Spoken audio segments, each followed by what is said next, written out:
At least nagko-cool down naman sila. Yeah, konting cool down, tapos sige. Okay, sige. Thanks, yeah. All right. Senator Anasan, this one question you will answer first. Now, so far, we've heard our candidates talk about corruption, poverty, political dynasties, human rights, peace and order. Time to talk about the crippling traffic conditions, especially here in the capital. A 2014 study finds the Philippines loses more than 2 billion pesos a day in potential income because of traffic. There is a sense of urgency here to solve this problem. What is your solution? And more importantly, how soon can people feel the difference? Senator Anasan, we start with you first. Pio, it's a long-term work in progress. We should have started years ago. Land use planning. We must determine what areas we want for agricultural, industrial, commercial, educational centers, government centers, para alam natin kung saan dadaan yung kalsada, yung release ng tren, yung airport, yung seaport. Systematic long-term planning. 3 is engineering, public education, and enforcement. Siyempre, taasan natin yung sahod ng traffic enforcers, yung mga pulisan natin. So it's a holistic approach. Pero security in the generic sense. Security from traffic, job security, food security, it will holistically help us solve the traffic problem. That's a general question, so all candidates will be answering that question. Senator Marcos, you're next, sir. Thank you. At sa palagay ko dito sa problema ng traffic, ay ang unang-una dapat natin gawin ay bawasan ang mga sasakyan na nasa daan. At marami pong pamamaraan para gawin ito. Nakita na po natin ang mga iba't ibang lungsod sa iba't ibang bansa na kanilang nagawa na ito. Ngunit, kung babawasan natin ang mga sasakyan, ay kailangan po natin pagandahin ang ating public transport system. Pagandahin na po natin ang patakbo ng ating mga bus. Pagandahin na po natin ang takbo ng ating mga tren. Ang dapat ay bigay natin ang kontrata sa MRT, wag po sa mga amateur na hindi alam ang ginagawa. At kaya dapat ibigay na natin sa mga nakakaintindi kung paano magpatakbo at paano padamihin ang linya ng MRT para meron ng pinagbibigyan naman natin ang ating mga manggagawa na makapunta sa trabaho at makauwi. At yung pong infrastruktura ay kulang din. Dapat po tapusin na po natin ang mga bypass road na matagal nang ipinapangako na mula pa nung ilang administrasyon na hanggang ngayon hindi pa natin nagagawa, hindi po natin maunawaan kung bakit. In the long term, ang kailangan natin gawin ay decongestion. We must decongest the city. Ang mga tanggapan ng pamahalaan, ang mga negosyo, pati mga planta ay dapat na ilabas sa Maynila para hindi tayo nagsisiksikan dito sa Maynila. All right, let me repeat the question. What is your solution to the traffic problem? And more importantly, what we want to know is how soon can people feel the difference? Congresswoman Lenny Robredo, you're next, ma'am. Alam niyo po, 70% ng ating population ay commuters. Kasali na po ako doon. Nagbubus ako linggo-linggo. Nung nag-aaral po ako sa San Bede noong nakaraang semester, nag-LRT2 po ako linggo-linggo. Pero po, doon sa 70% na commuters na yun, 13% lang sa ating mga kalsada yung nagagamit ng bus. Kasi yung karamihan po talaga mga private cars na. Madali pong sabihin na bawasan yung private cars, pero hanggang inefficient pa po yung ating mass transport system. Talaga mas lalo pang nahihikayat na bumili ng mga sasakyan. Kasi bakit ka nga naman makikipagsiksikan kung mas madali yung sariling sasakyan? Dalawa pong solusyon, ayusin yung mass transport system natin. Ako po sang-ayon ako dun sa rapid bus transit system na inumpisahan na po ngayon. At sang-ayon po ako na dapat po yung mga drivers ay desahod na para po hindi nag-aagawan ng linya sa ating traffic. Sang-ayon po ako na ayusin na yung lahat na mass transport. Yung PNR po pauwi sa amin sa Bicol, matagal na po namin yung hinaing. Medyo may liwanag na ngayon pero nanlalaway pa din po kami.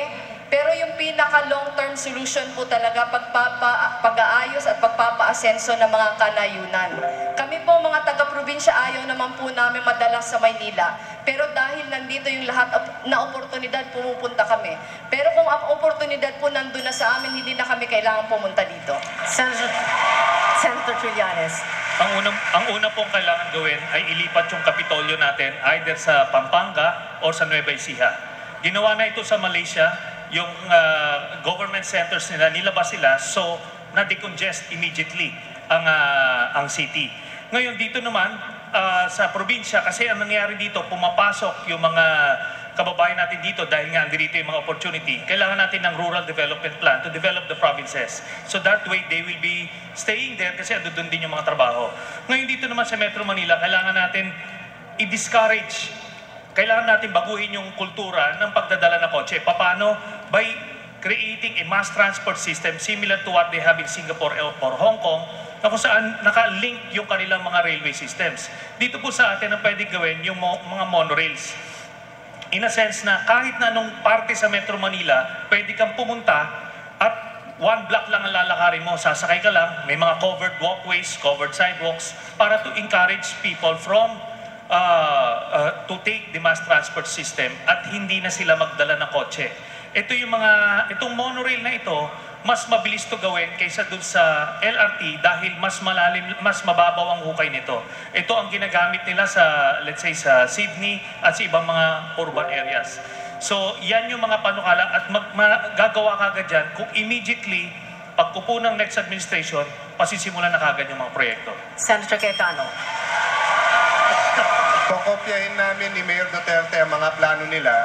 Total, lahat naman ng plano nila nasa JICA master plan para sa Metro Manila at sa iba pang mga master plan ng NEDA, pero wala naman nangyayari. Katulad ng Mindanao Railway System, 2010 pa lang nandun na, 2012 may feasibility study, hindi po nagagawa. Pero ang Davao po, 3 araw lang, pag ang permit, wala pang pirma, kay Mayor mo na mismo kukunin.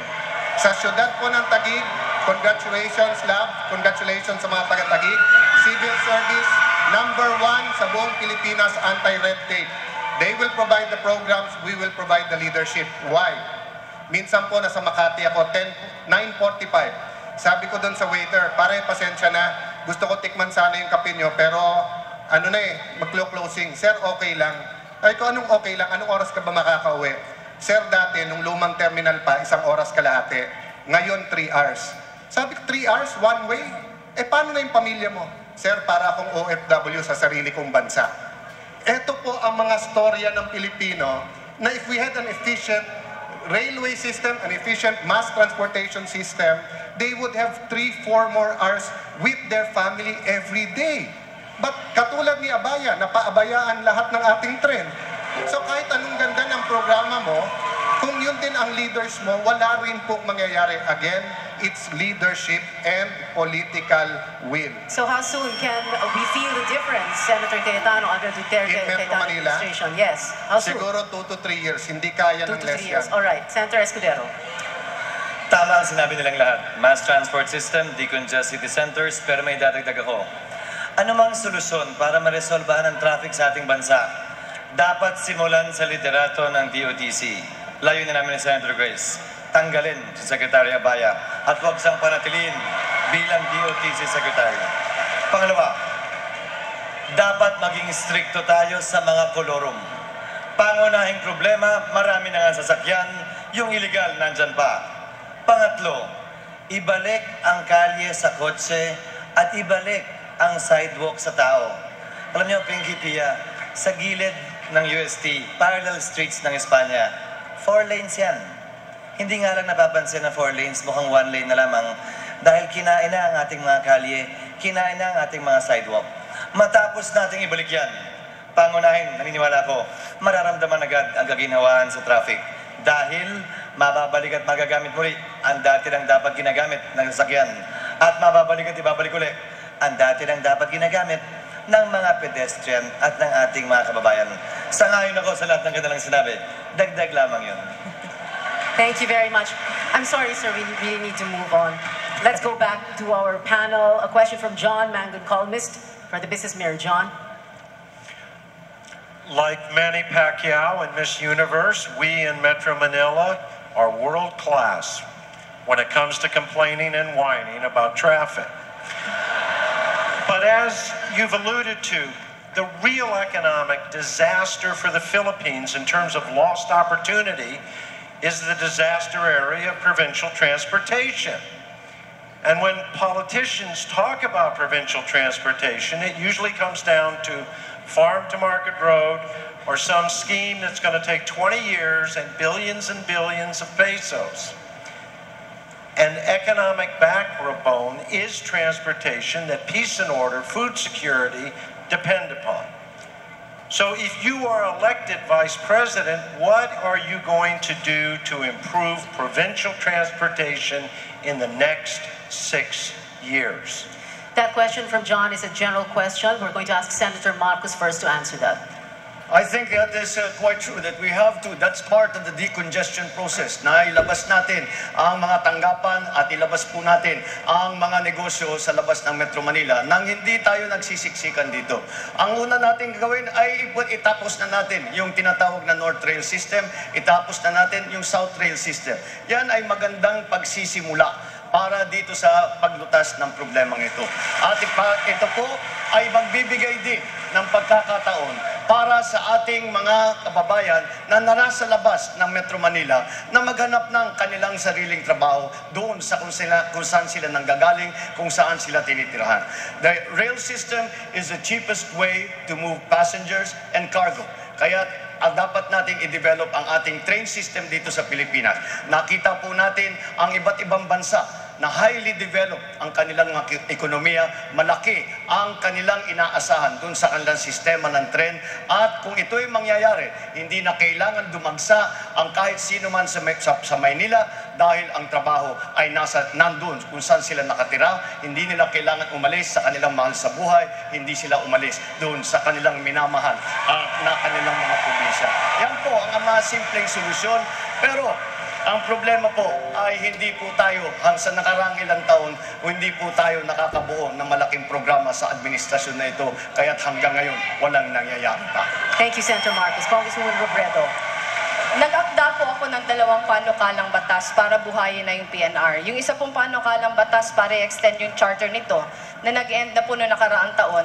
Yung isang panukalang batas para mag-infuse ng capital dito. Kasi napakatagal na pong panahon na umaasa kami doon po sa Bicol. Umaasa yung mga nasa north na maayos na yung railway, pero maayos kung sandali masisira ulit. Yung hinihingi po namin, ayusin siya na sustainable na yung ayos. Yung mga konting ulan, hindi na siya naapektuhan. Kasi sa kanya po nakakasalalay yung aming oportunidad para makapag-compete ang aming agricultural products.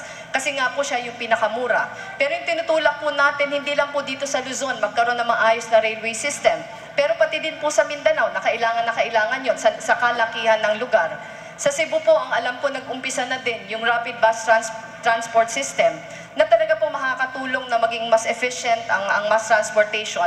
Pero kabahagi po nito yung sinasabi ko po kanina, na yung tinutulak po talaga namin, talagang ayusin na yung mga kanayunan at pag-ayos po ng kanayunan, pagdadagdag ng oportunidad, hindi lang po sa transportation, hindi lang po sa trabaho, hindi lang po sa pagkain, sa communication, na hindi na kailangan lumilipat-lipat ng lugar at iniiwan yung kanilang mga pamilya.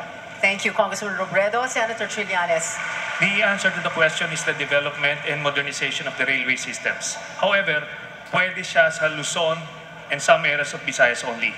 Sa Mindanao, maganda sana lagyan ng railway system. However, hanggang sa may gulo dyan, hindi talaga feasible yan. Kasi isa lang magpasabog sa Riles, madidelay yan, marami hong mamamatay. Kaya nga, I stand firm in my contention that we need to win the peace first in Mindanao before we would be able to develop the area. Sir. Thank you, Senator. Senator Alan Peter Cayetano, sir. John, can I reiterate my answer that it's about political will? And I'll give you examples. 4 na taon na po ko sinasabi na gamitin ang Clark at i-declare na twin airport system. Tahimik ang Liberal Party. Ngayon na nangliligaw sila sa Pampanga, sa clan ng mga Pineda at sa Central Luzon, biglang magbabago sila, dapat daw gamitin ang Clark. Ma'am Lenny uses the bus going home. Mayor Lani and I used to go to Tiwi, Albay. She's from Albay, using also the car. And you know why many businessmen use the car or the bus? Walang night flight sa Albay. We have asked that from 2011 from DOTC. They keep saying there's going to be a new airport, kaya hindi muna kailangan ang night flight. So all of this are in master plans. The North Rail po, screen up. Yung right of way, binalikan na po ng tao ngayon, kaya doble na ang presyo ng North Rail ngayon. Legazpi until La Union po, ready ang right of way ng PNR. We're not doing anything about it. The one leg of the Metro Manila MRT equals the whole Mindanao railway system. But hindi natin pinapansin ang Mindanao. Bakit po? Kasi po, yung mga pumopondo sa eleksyon nandito sa Manila. Yung nag-aagawan saan ang terminal nito, saan kaninong kontrata, nasa Manila. So the vested interest also comes into these contracts, John. And we have to free our country and plan transportation in accordance with what's best for people, not our funders. Senator Escudero, you're next. Sangayon ako sa sinabi ni Senator Cayetano. Nandyan lahat ng plano, pero hindi pinapatupad. At ang problema, nasa pagpapatupad ng mga plano at pagsasaayos ng mga kontrata. Ang airport namin sa Dalaga, 3 bidding na ang nakakancel. 3 beses nang nagbidding, hindi natutuloy. 4 na taon nang delayed yun. Ganon din ang ibang mga proyekto na dapat sana'y matagal nang nasimulan. Ni isa sa mga pinangako ng administrasyong ito, sa airport man o sa tren, wala po sila halos nagawa. Layunin namin at dapat tigilan na ang kapalpakan sa pamumuno. Tigilan na ang paghahanap ng dahilan kaugnay sa hindi pagpapatupad ng proyekto. May kasabihan tayo, pag gusto, palaging may dahilan. Pag ayaw, pag gusto, palagi may paraan. Pag ayaw, palaging gagawa ng dahilan. Puro pagdadahilan ang naririnig natin mula sa administrasyong ito. Kaugnay sa hindi nila pagpapatupad ng matagal ng mga plano na dapat lamang naman tingnan at sundin po nila. Kaugnay din ng problema sa trapiko sa probinsya. Dapat online na karamihan ng transaksyon ng gobyerno para hindi na kailangan magpunta pang Maynila ng sino mang nasa lalawigan para kumuha man ng passport o namang uri ng permit mula sa national government. No human intervention, online. Makakabawas po yan sa traffic sa ating bansa. Thank you, sir. Senator Honasan. We must stop politicizing in a partisan manner national development. Yung land use plan, 30-year plan yan, it will be presided over by at least 5 presidents. We must relocate the centers of government and commerce outside Metro Manila. And that is doable immediately. Central Luzon must connect Metro Manila to the north. Southern Luzon must connect Metro Manila to Visayas and Mindanao. The 30-year development plan is also a full employment plan. Kaya kabuhayan, when the 10,000 overseas Filipino workers laid off in the Middle East come home, dapat may naghihintay na trabaho sa kanila at kabuhayan. Thank you, Senator Honasan. Senator Honasan, kapag ang pinag-uusapan traffic talagang mainit ang ulo ng tao, siguro dapat meron tayong debate tungkol sa traffic. And then ang special guest po natin si Transportation Secretary June Abaya. Time now for our yes or no question.